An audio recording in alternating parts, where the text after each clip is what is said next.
Hi Yippers, welcome back to Yapping Bricks. Today, we are taking a look at the LEGO Technic Audi RS Q E-tron.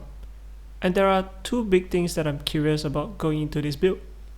First, I'm curious about how many motorized mechanisms that manage to fit into the build, and second, I'm curious about how fast this car actually moves when remotely controlled. My expectations are honestly pretty high since I'm a huge fan of motorized build, and I'm expecting this to be a fun and engaging build. Starting with the box itself, the color theme immediately stands out. I really like it, especially because it's very accurate when compared to the real car. The box art does a good job reflecting the actual vehicle as well. The proportions and stance feels like a faithful representation of the actual off-road car. One thing I really like is the background design. Instead of the usual clean, studio-style 18+ box art, this set shows the car in a desert setting, which is the car's natural habitat. It adds a lot of atmosphere and makes the box feel more dynamic and alive. Flipping the box around, we get a mix of content. There are images of the real car along with some of its specs, which helps connect the model to the real car. The designers also highlighted some of the remote control experiences, giving us a preview of what the motorized functions can do. When we open the box, we are greeted with a total of 914 pieces, packed into 4 normal bags, 6 add-on bags, 4 wheels, and 4 cardboard boxes containing 3 motors and 1 smart hub. You also get 2 pages of sticker and a single instruction book. All the bags are relatively small, making the build feel more organized and less overwhelming. This makes sense since this set is targeted at a younger audience. The bags are also made of paper, which is a good step towards sustainability. The instruction book itself is fairly straightforward with 208 pages. There is no background or designer stories inside, which again makes sense since this is not an 18+ set. Bag 1 builds the steering system and the front wheel drive. Despite being the first bag, it already feels surprisingly large and complex. The build process itself is smooth and easy to follow thanks to clear instructions without feeling repetitive. The structure itself is solid, with the motors being integrated as part of the structure with multiple connection points. You can see that the top motor is connected to the wheel assembly using 2 rack and pinion system. This allows the steering to be responsive with no plate. You can also see that the bottom motor is connected directly to the differential and driving the front wheels. The suspension is very similar to the real car and it operates smoothly. One clever touch I noticed is the use of these arching pieces as suspension stoppers, which prevents the suspension from overextending and it adds a nice layer of realism.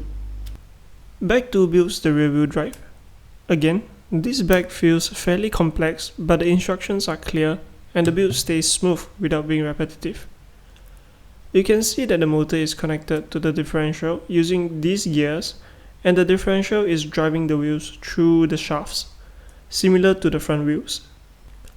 We then connect the rear wheel motor to the smart hub before connecting the rear assembly to the front assembly. This completes the core structure that contains all the motorized mechanisms. You can see the suspension in action here with pretty good clearance from the floor.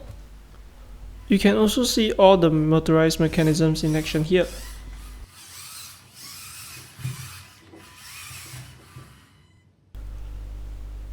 Bags 3 and 4 builds the body of the car. These bags contain a few complex techniques, especially in bag 4, where you have to attach the pieces in weird angles.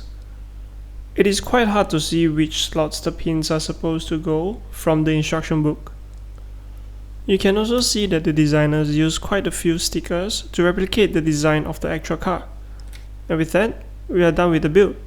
Let's see what the model can do. First, we have working suspension for both the front and back wheels. Second, we have remotely controlled steering. Lastly, we can remotely drive the car forwards and backwards. In conclusion, this is what I grade this set as. The full grading criteria is in the description.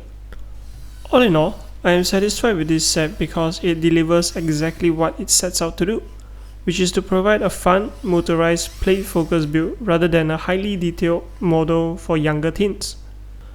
The 4-wheel drive and steering are both powerful and responsive, while the working suspension and dual rack and pinion steering add real mechanical depth that makes the car enjoyable to build and play around with.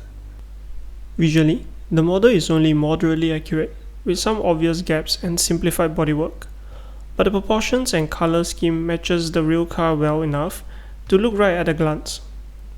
Structurally, the chassis is solid even if parts of the bodywork could be more robust, and the sticker usage feels reasonable given the price and the production constraint. If you are a fan of off-roading and is looking for a model for display, you might want to give this a pass. If you are a Technic fan, this set is a good stepping stone into learning how some of the motorized mechanism works before moving on to more advanced sets. And with that, we have come to the end of the review for the Audi RS Q e-tron set. Drop a like if you liked the video and subscribe if you want to see more of these reviews. Thanks for watching again. See you in the next one.